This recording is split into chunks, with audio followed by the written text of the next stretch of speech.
What's up, everyone? I'm the AstroMama. I bring the cosmos down to earth to ground deep feelers, creatives, and mystics because Lord, Universe, Spirit, God, Higher Self knows that we need it.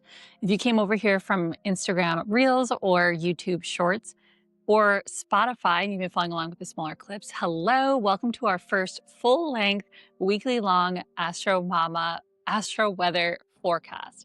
I'm so excited to deliver this to you all today.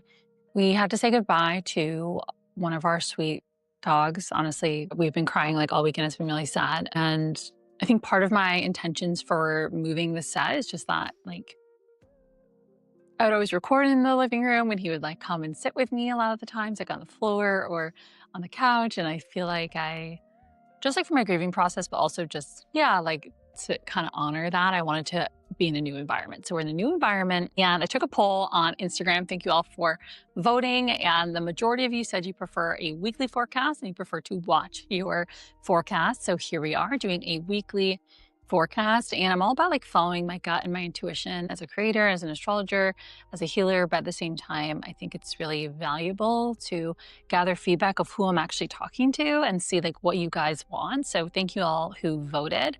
And this will be the way that I deliver my AstroWeather forecast moving forward. And it'll come out at the beginning of the week, usually between Sunday or Monday. So you can plan your week ahead using astrology. I don't know how I'm going to break this up yet, if I want to break it up by day or if I want to break it up by theme. So I might play around between this episode and the next episode as far as timestamps goes. Invitation to just watch this when you can. You can watch it at the beginning of the week. You can watch it in the middle of the week just to see how the beginning of your week panned out and if it was accurate. I like to look at forecasts at the beginning of the week, just whenever during the week I feel like I need some astrological guidance.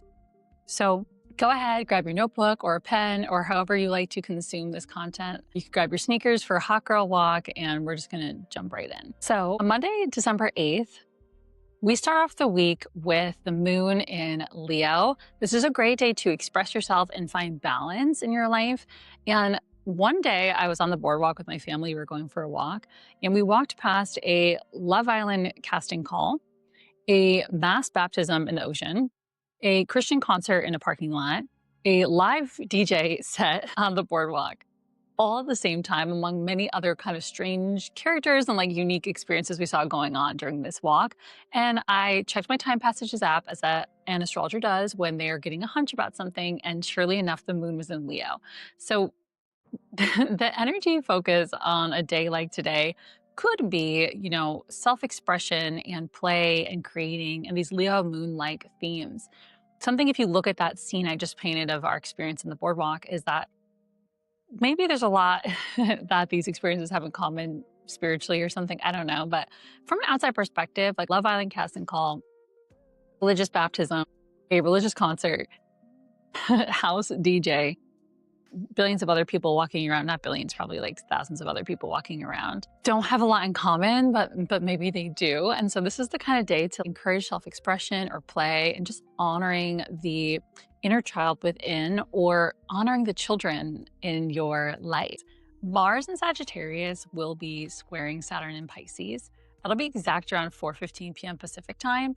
So this can create some tension between your emotions and your desires, and maybe even the way that you self-soothe, and then your long-term responsibilities or your long-term goals. When we have that tension kind of going on, it's like this can indicate this feeling of like stress, like the gosh kind of feeling that we can have. There's like a good like, gosh, I love this kind of feeling, and there's a good like, gosh, this sucks kind of feeling. And that could be mirrored in this astrology. Mars squared Saturn, I like to look at it as like a pot of boiling water, where it's like, if you're boiling water for pasta or rice or whatever, and you leave the top on and you just go to, do something else, like chances are the water will eventually overflow, and the top doesn't usually burst off, but like it overflows out of the container. Whereas if you stop periodically throughout the boiling process, to take the lid off, to, use your wooden spoon to kind of shake things up again, put it back on, like that is less likely to happen. So today I want to inspire you to do that. And there's probably already an area of your life that you're feeling into, because as deep feelers, creatives, and mystics, like we are psychic, we are intuitive, we do get hunches. You're most likely, if you're here, already in tune with your body's wisdom and your intuition and your higher self and all that. So like you know what I'm talking about. I don't feel like I have to tell you what you're talking about. But with whatever that is you're talking about, ask yourself, how can I take this lid off and stir the pot? Not in like a let's stir the pot for conflict way, but let's stir that boiling water so that it doesn't overflow. Or, if you're babying an injury or you're a little sick or something like that, like don't go push your physical body today. I used to be a runner, and it can be a sport that you do for the rest of your life if you want to. So if you notice your knee kind of hurts one day, it's actually not the best to push through it. It's actually the best to take a huge rest. So maybe you rest for a week, maybe 2 weeks, and it can be hard as a runner because you don't want to sit down and rest. You don't want that to happen where you can't do the thing that you love. But at the same time, that runner's mindset, a lifelong runner's mindset is, I want to do this for the rest of my life. So if taking a small amount of time to recover, even though it feels like a big amount of time, but in the grand scheme of things, it's a small amount of time, will help me run for so much longer, then it's worth that. So whatever area of your life, think about that. Like if me taking a day off from work will help me work so much more efficiently and more productively in the future, then do that. You don't have to just kind of keep going. I think there's like this misconception. Maybe I'm saying this because I'm a projector in human design, if you know, you know, where it's like the more we do, the better we're doing. But that's not true. There is something to be said about consistency, and the compound effect by Grant Cardone talks about this. Picking a small thing every day that you can commit to will give you long-lasting change over these high highs and these low lows, and doing all the things and then you're burning yourself out and then you can't do anything anymore. And also, like, what does it look like to give yourself a break on the days where that small thing really is impossible? You know what I mean? Okay, so Tuesday, December 9th is a great day to break through any fixed beliefs. So the Leo moon today will square Mercury in Scorpio. Leo and Scorpio are both fixed signs. And so that means that they can be stubborn in their own ways, but fixed signs aren't just stubborn, they're also loyal. And fixed signs also have this ability to like really withstand the test of time and to really see something out from start to finish. They might be the last people to quit a project. They might be the last people to leave a team. They might be the last people to initiate a breakup because they really are willing to stay. They have this like endurance about them that is really beautiful and admirable. So yeah, they're stubborn, but they also have this endurance about them that is really precious. And they also are very different. So Leo moon, like I said, is like the Love Island christening DJ set thing, just like this smorgasbord of different creative and expressive opportunities. And then Mercury in Scorpio is like the war general who, like in the Revolutionary War, could look at the map of a battlefield and use his intuition and his instinct to make a call that could really progressed his country forward in whatever conflict that they're in. It's having this really intense foresight and this ability to see what isn't being seen and be very strategic about the way that it's communicated with Mercury-like themes or with Mercurial-like avenues. It's tough because we have this kind of like clashing energy. Imagine like a stand-up comedian clashing with a war general in the Revolutionary War, okay? So you can see these, they might have some similarities, but they're gonna be very different. So that could be happening today. However, this could be, so flip side of that is this could be a great day to really break old thought patterns and beliefs and even feelings around expression and like saying the things that need to be said, or even just imagining what it might look like to say the things that need to be said. Like writing a letter to your ex and burning it, I think could be a great analogy for this. And this is also a great day to understand your triggers and understand what comes up for you. Abraham Hicks talks about this emotional scale. And something she says is when we move out of sadness and despair into anger, anger is actually higher vibrational because it shows you that you have agency in your life. And it shows you where boundaries have been crossed by yourself or by another person. And then it shows you what you want, because you most likely want the inverse of whatever it is you're feeling angry about. And so anger actually is so healthy because it requires knowing yourself, and it can empower you to take radical ownership of whatever it is that you're moving through. So when you are getting triggered and you're like, gosh, like the situation is so triggering for me right now, maybe anger is something that we can start with. So maybe you can't feel like happy and blissful and joyful and hopeful and like whatever the higher emotions are on the emotional scale, but can you get angry? And then from that place, you can move into hoping for a better situation. So I hope that makes sense and the reason why I'm saying this is because the sun is still in Sagittarius. And there's a lot of planets in Sagittarius right now, actually. The sun, Venus, Mars. Sagittarius is ruled by Jupiter. Jupiter is luck and expansion and faith and higher education and travel and expansion and abundance. And so we do have this very positive, almost lucky atmosphere available to us in the cosmos as well, because there's many cosmic currents that are also moving at the same time. So there's never going to be a day where you look up in the sky and every single planet is in the same sign and every single planet is direct and every single planet is at the same degree and they're all telling the same story. So there are these different things that are happening all at the same time. And I want to inspire you to look at astrology that way, of almost like a mosaic of there could be this really harsh transit happening. Don't ignore it. Don't run from it. We don't have to spiritually bypass it. But at the same time, there can also be two really positive, lucky transits happening. And Robert Hand talks about this in his book, Planets in Transit, how it's so easy to ignore positive transit, like a trine or a Jupiter return or something like that, because we are attuned to paying attention to things or fixing things when things are bad. We tend to fix things once they've already been broken. This is an opportunity to explore when we get triggered, how can we actually be proactive about our life and take radical ownership so we can start to create a new situation, you know? And the last thing I'll say about this energy available is Sagittarius season is typically a great season to take risks and to have your heart wide open. And we're going to have this energy available to us in 2026 with the Chinese zodiac and the year of the horse. This is the opportunity to kind of charge ahead. And we don't want to take that for granted. I would always say that with Mercury and Scorpio, just make sure that your motives are pure. I'm sure if you're here, they are, because motives can be revealed during this time as well. So all that being said, later tonight around 8:56 p.m. Pacific time, the moon will be making a square to Uranus retrograde in Taurus. Whatever it is that you're processing, like try to avoid any serious conversations about it with that person if it's between you and two other people tonight. Sleep on it, give yourself a couple days. I feel like we don't do that enough as a society. You don't have to respond to everything right away. You can sleep on things, you can take space to process things, and then see what the most constructive way to communicate it would be. Okay, so we have a pretty big transit happening today on Wednesday, December 10th. Mercury and Scorpio will be opposing Uranus retrograde in Taurus. And that's going to be exact at 11:59 a.m. Pacific time.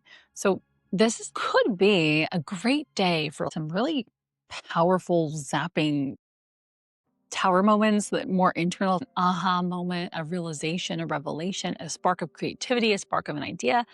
Uranus is pretty tricky, kind of, or it's just elusive in the sense of it is a very shocking, electrifying planet, but sometimes we can be shocked by good things like surprises, and we can also be shocked by things that feel really challenging or stressful like accidents. So when we have this kind of influence in the air, it's a good thing to think about not being so busy that you miss the subtleties. Mercury and Scorpio, like I mentioned, is subtle. It's more intuitive. And so we don't want to be so busy running from ourselves or from spirit, from the universe or God, that like we're not able to be available to the aha moments that could be possible today. Invitation to take some space out of your day, even 5 minutes, 10 minutes to journal or to meditate. I'm a stay-at-home mom full time, and I spend quite a lot of time cleaning. And sometimes that is my personal development for the day, is listening to some Abraham Hicks or listening to an astrology podcast or something while I'm cleaning. And other times I just try to use that experience of being in my body and cleaning and focusing on each task to actually let my mental capacity widen and be available to aha moments. So you can even think of, I got this email that was really triggering. How can I pause, breathe, and do the dishes right now? And I can set this prayer of universe, God, spirit, higher self. Can you support me in finding a revelation and finding an aha moment and finding a conclusion or a solution to this problem while I'm doing the things I need to do? You know how a lot of people say we all have 24 hours in a day? We do. But not everybody has the same amount of free time within those 24 hours. Okay, so you got to work with what you got. In other news, another major transit happening today is Neptune in Pisces will be stationing direct. This is a great time to explore the lessons you've learned since July 9th, when the retrograde started. Neptune has a lot to do with creativity and spirituality and unseen realms, institutions, sometimes mental health, our subconscious mind sometimes. It's like self-sabotaging mechanisms. I feel like psychedelics and plant medicine are very 12th house. Some people would say maybe 8th house, but or 9th. It's been retrograde in Pisces and now it's direct in Pisces. So what has emerged for you since July 9th, 2025? Neptune has to do with also what we look at with rose-colored glasses. Illusions can serve us when it comes to manifestation. Delulu is the Solulu, if you know, you know. But it doesn't help when it comes to self-sabotaging behaviors, when it comes to negative self-belief, when it comes to creating stories about people in your environment that aren't even true based on a couple of things that they said that triggered you. It's not super great when it comes to overusing substances and coping mechanisms and self-sabotage. So it's a good time to explore in what ways have I grown in those areas and in what ways do I still have some work to do. And invitation to bring a little bit of compassion to you when it comes to exploring these things, because it's easy to just get really judgy and critical and down on yourself, and energy matters. I saw this video on Instagram the other day. I wish I could remember who posted it. And it was this woman filming herself of how she looks when has positive self-talk. And I think she was listening to affirmations or something. And then how she looks when has negative self-talk. And it's the same woman in the same outfit at the same time on the same video screen. And you could see her face change. It was almost like at the beginning, her face appeared so vibrant and positive, just warm and very magnetic. And then halfway through the video, you could see her shine just start to kind of disappear and dissipate. And it's a good reminder of what we water grows. So when you're doing this work, try to think about that analogy of I can really blossom and grow when I'm talking to myself this way, and I can really decay and deteriorate when I talk to myself in this way. Another thing I'll mention is the moon entered Virgo last night around 11:21 p.m. Pacific time.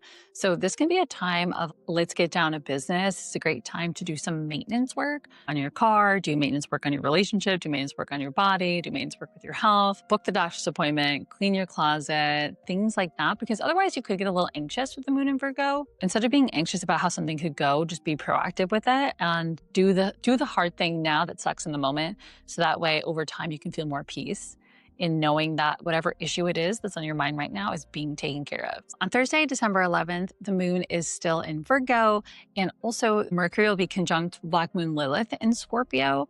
And Black Moon Lilith has a lot to do with the raw primal essence and our eros and the parts of us that we just stuff down and stuff down and stuff down because we feel guilt or shame around them. But that's also where we can be liberated. Lilith was Adam's first wife. I believe the story goes she got exiled from the Garden of Eden, or she got removed from that relationship. It's just, I know that for certain, because she refused to submit to Adam as his wife. And we can use that analogy, or we can use that story or that myth or that fable as an opportunity to break free from the chains that bind us and refuse to be submissive to anyone. I know that's very cool right now to be submissive to your partner, specifically heteronormative relationships, woman to man. You do what works for you. But what I will say is that the only person that you really truly need to be submissive to, or people, would be yourself, okay? Your spiritual being of choice. That's it. We didn't come here to like follow somebody else's orders for our life. We came here to create our own. And today, these kinds of themes around liberation and autonomy and communication and self-expression and those darker parts of us, they're not really dark, right? But the parts of us that we're ashamed of expressing could be coming to light. So I always say with this energy, like tread lightly, but you can create a lot of healing through letting people see the parts of you that you're scared of, okay? I remember I always felt like with my hippie friends, I was too businessy for them because we met and we bonded over spirituality, and we all had businesses. We were just in different phases of it. I've been in business a little bit longer, and I just had more that mindset of wanting to build something in the material world. And I felt like sometimes we would kind of clash because I felt like they kind of viewed me as, I don't know, this like capitalistic, materialistic woman, where I wasn't necessarily. I just had this vision of creating something to support myself and my family with my gifts. And that was something I wanted to do. And then I would try to network and connect with other entrepreneurs or business people or business communities. And I just wasn't as buttoned up You'll probably never see me in a suit on here. Maybe during Capricorn season, I don't know, we'll see. But most likely you won't, because that's just like not who I am. I'm very letting down. I'm not even wearing shoes right now. Okay. So anyway, I had to decide, am I just gonna keep trying to be what everybody wants me to be, or am I just gonna be myself? And through that, I was lonely at first, but then I was able to attract a community of other women who feel the same way. I was able to become the host of a women's collective I'm so excited about. And literally the whole purpose of the collective is having a space for spiritual women who have businesses to be able to be in both at the same time without shame or guilt or this expectation that you must be a certain way, but just radically as we all are. So that's an opportunity, because the reason why I got the opportunity, I feel like, is because I was already embodying that. So the people who created the collective that were looking for a new host, we were able to connect, and they invited me to do that because I was already doing that. And they were like that too, which is why they created it, right? So it's easy to think of I'm the only person who feels the way I feel, or who acts the way I act, or who is the way I am. So that means that I'm bad or wrong. First of all, you have to understand that who you are is perfect. Yeah, we all have work to do, but your core essence, your core being is perfection. And also, you're never the only person who is the way that you are. Yeah, your chart is so unique and special. That's why I love doing natal chart readings. And if you've never had one before, you can book one with me in the link below, is because you really get to see your unique cosmic blueprint of who you are. And no two charts are exactly the same, because even if you're a twin, you have the same placement with different minutes or different degrees, depending on how far apart you are. It's so fascinating to see that we all have these unique expressions of us. At the same time, there are many bridges that bring us together. So this belief of I'm the only person who feels the way I feel, and I'm the only person who's like this, is just shame, shame, shame, shame, shame. And it muddles you down. It makes you quiet. It makes you like act like this. And then we go out in the world and we're like acting like this. Our aura is so repellent that we just repel everybody. So now we're like this, and we're repelling everybody in our environment, and we're repelling everything. Now we're attracting experiences that make us stay like this, versus being like this, versus entering a room with our heart open and our chin up and our chest out and our hands are open and we're receptive and we're open to what's possible. See the difference in my energy? So I want you to think about today. Trust that if somebody sees something deep inside of you that you don't like and it's scary and it's vulnerable, you got yourself. You got yourself, and that's fine. You know, Snapchat was really big for me when I was in college. Like, I remember getting like those filters. I could always post on my story, like the dog filter. That's how it originally was. And I liked the way it looked better with the filter on. And so then I started thinking every time I didn't have a filter on, I started to think that I wasn't enough. And the same thing is like makeup. Like, I love to challenge myself and others to like not wear makeup for a while. And then you can wear it like for adornment, but if you get used to wearing it every day, all day, and then you see who you are without it, it can be easy to feel insecure and self-conscious because the mask has been lifted. But we want to get really comfortable with the authentic essence first before you choose consciously to put a mask on for whatever it is you want to put a mask on for temporarily with an intention behind it. On Friday, December 12th, the moon moves into Libra. This is a great day for beauty and philosophy and love. Every day of the week has an astrological body that is related to it. So Friday is Venus Day. So it's already a great day of the week for a date night, to do something beautifying to your home, to yourself, to your business, to whatever it is that you like to do that creates more beauty in this world. And the sun is also in Sagittarius today, so this is a great day to philosophize. Sagittarius energy and Libra energy work very harmoniously together, and it can really create an opportunity to have some deeper conversations and find beauty in that as well. Mercury is also moving back into Sagittarius today. It was in Sagittarius and it went retrograde into Scorpio, then it was like in Scorpio, and then now it's direct in Sagittarius. And that can give a spicy way of communicating. Mercury doesn't like being in Sagittarius, but I try to be mindful of noticing the planets when they're exalted or in their domicile, but also not creating too many stories around that, because we are co-creating with the astrology, we're co-creating with the cosmos. So we want to keep conscious of our energy and the way that we're interpreting things. And so what I would say is I like Mercury in Sagittarius for anything fiery or assertive, anything that you've been really needing to get off your chest. Run it by your heart first so that it's not too fiery and too assertive, because sometimes Sagittarian energy can be really blunt and can rub people the wrong way. But it's because Sagittarius energy is obsessed with honesty and truth. And Sagittarius people will call you out when you're not living in truth or honesty. But we live in a society that doesn't always love that, so it can sometimes come off as like abrasive. we just want to think about that when Mercury's in Sagittarius. We want to do a checklist. Like, question 1, is this honest? Question 2, is it the best for everybody involved to know this information? And question 3, how can I communicate this information doing the least amount of harm to the person in front of me? All right, so as we head into the weekend, Saturday, December 13th, the moon is still in Libra, and we have 5 celestial bodies in fire signs. So the Sun, Mars, Venus are in Sag, Chiron is in Aries. And it's interesting because then we also have a little bit of air as well, and then a little bit of water, and then a small amount of earth right now. So it's a good thing to think about, like, how are we directing our flames? We don't want to ignite a flame that we can't maintain, because then that turns into chaos. I don't have much to share about Sunday, really, except for the fact that the moon is going to be moving into Scorpio around 8:04 Pacific time, which could be a great evening for some kind of release ritual, some kind of inner work, some kind of sensuality, channeling, journaling, shadow work, and release. And also tomorrow on Monday, December 15th, Mars will be entering Capricorn. That will be initiating this like season between now and January 26th of plotting. I'll talk much more about Mars entering Capricorn at length on Monday. I love that God made the stars and the planets as he did, or as they did. There's no mistakes in the cosmic orbits and in our calendar year and how they line up with each other, because this is such a great energy to end a year and to start a new year. It's very in alignment with the Chinese zodiac as well. In February, the Chinese zodiac will be moving into the year of the horse. And we are now currently in the year of the snake. And that has to do a lot with purging and releasing and shedding. And the truths that were revealed to us this year were kind of what we needed most. And what was removed is what needs to be removed. So that in February 2026, we can really go full speed ahead this year of the horse. And by then, Mars will be in Aquarius, which will be interesting too. Mars is moving into Capricorn, and you might start to notice that energy building on Sunday night of a little bit more seriousness, a little bit more desire to get things done or make long-term plans. Thank you for watching. I'm the Astro Mama. That was your Astro weather forecast for the week. It was so lovely getting to speak in this new format with y'all. I'm so curious, especially if you came from my short form content.